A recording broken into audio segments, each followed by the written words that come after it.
Hey,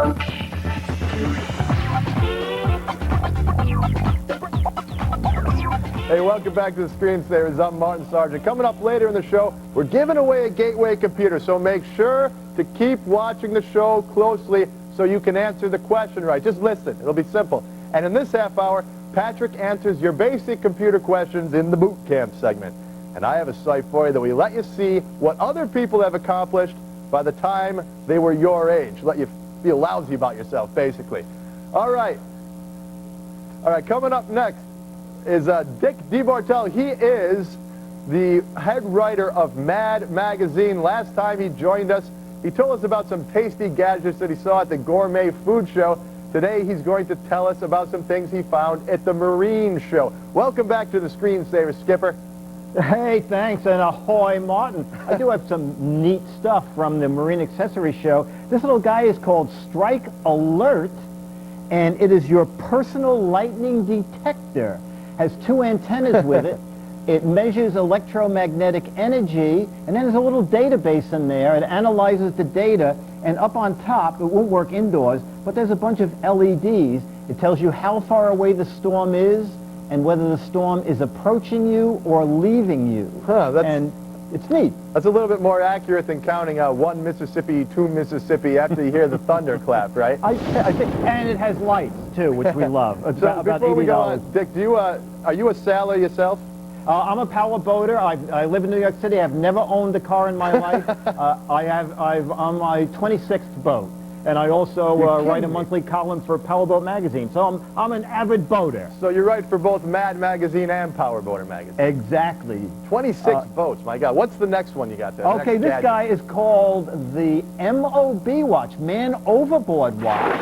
Now, I'm getting seasick here for some strange reason. The manufacturer has a good idea here. If there's an emergency, you're not going to run and look for your emergency locator, but a watch you're wearing all the time. Sure. So if you fall in the drink, this will automatically start sending out a signal to search and rescue. If the boat you fell off has a location detector, the watch will transmit up to that, and they'll come find you if they like you. Do you wear one of these when you're out powerboating? You know, I don't go in deep enough water, and I don't think I'm worth $400 to be safe. $400 So this is particularly useful if you go on one of those booze cruises, I would think. You better wear one on each wrist. I've seen you. Okay. All right, what do you got up next? Okay, this guy's called Echo Horn. This is really environmentally sound. Instead of using a propellant that might hurt the atmosphere, you pump it up with a bicycle pump. You get 50 blows out of this horn. 110 decibels, meets Coast Guard requirements, says the manufacturer, and it's about $28 for the pump and the echo horn, so it's a really neat guy. That's pretty cheap. Now, 110 decibels, that's pretty loud. Is there any way that you can toot the horn there, or would it blow your eardrums out? Let me just see if I cover it over, it's not so bad. Okay. Yeah, you might not go. That's not going to attract anyone. Maybe a seagull, a sick seagull. A seagull with a life jacket, that's good. What do you got next? This little guy is Senegex, and this is their DC to AC power inverter. Now, at the show, the guy told me something interesting. He said, Dick, there are a bunch of power inverters on the market. I wanted to make one a little bit different. So we don't have 12-volt power here, but he put lights in the end of it, so in your boat, or if you're using this in the car, you can have an auxiliary light. Even put in a little air purifier. There's an overload control. Puts out 150 watts, so you plug this in your cigarette lighter, run your laptop. It's going to be under $50, $49.95. So that's a good buy for that guy. Not bad at all. And you have one more. Yeah, this gets my vote for the most unusual. This is called Sea Urn. This is for burying ashes at sea. Now, I have gone to one funeral at sea, and you throw the ashes out, and then everybody goes home with Bernie in their beard, you know.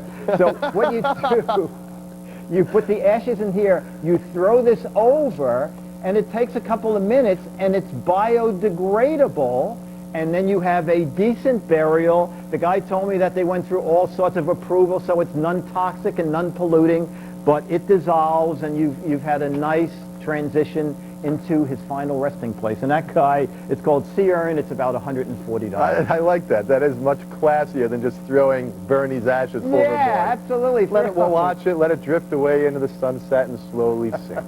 right. All right, so your website is GizWiZBiz.com, right? Right, and on that site and on your Tech TV site, I have one or two other gadgets that I saw at the show and we didn't have time for here. All right. And you come east and we'll go boating. Let's do it, man. You know, I belong to the yacht club out here. Oh, the yacht club. Yeah, I was conscripted a few years ago.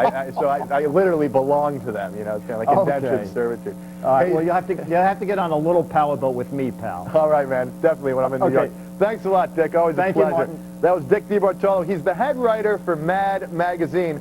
And if you want the links and more information on the gadgets we covered and a couple that we didn't have time to cover, go to our website at thescreensavers.com. Now,